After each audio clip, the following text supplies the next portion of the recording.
मुझसे एक सवाल किया गया है, वो मुझसे एक सवाल किया गया है, क्या हम आजाद हैं जनाब आलिया? इस सवाल का जवाब लिखने के लिए जब मैंने कलम उठाई तो मेरी निगाहों के सामने हक की बात करने पर मौत के तोहफे आए।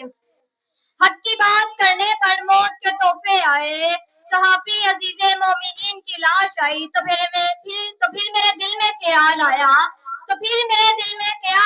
कि ऐसा वाकया तो हर मुल्क में, हर देश में, हर वतन में हो जाता है।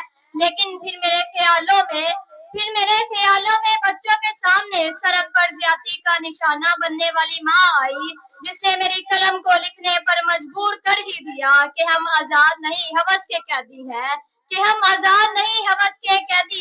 अपने में इस बात ने मेरे दिल को तसल्ली दी कि देख आजाद मुल्क में बैठ कर न शुक्री जैसे अल्फाज मत लिखना, न शुक्री वाले जैसे अल्फाज ना लिखना। अभी इस बात ने मेरे दिल को बहलाया ही था कि एटीएम मशीन के कैमरे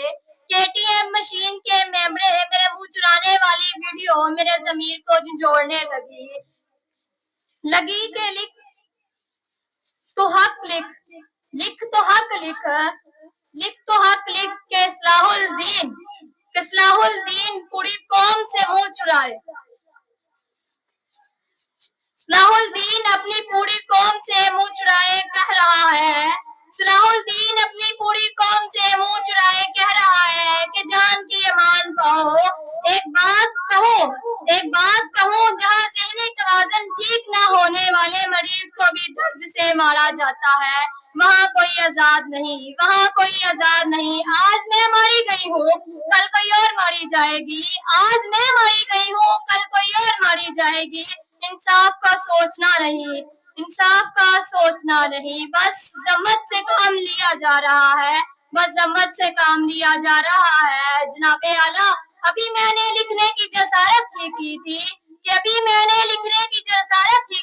कि फलस्तीन, कश्मीर, बर्मा के लोगों ने चीख चीख कर पुकारा कि अभी तू आजाद नहीं, बाखबर तू आजाद नहीं, तू आशान ही नहीं। तेरी तो इस मौजू पर लिखने की उम्र ही नहीं, तू आजाद है तो तू आज लिखने को आजाद है, तू आज पढ़ने को आजाद है। मरते हैं उठते हैं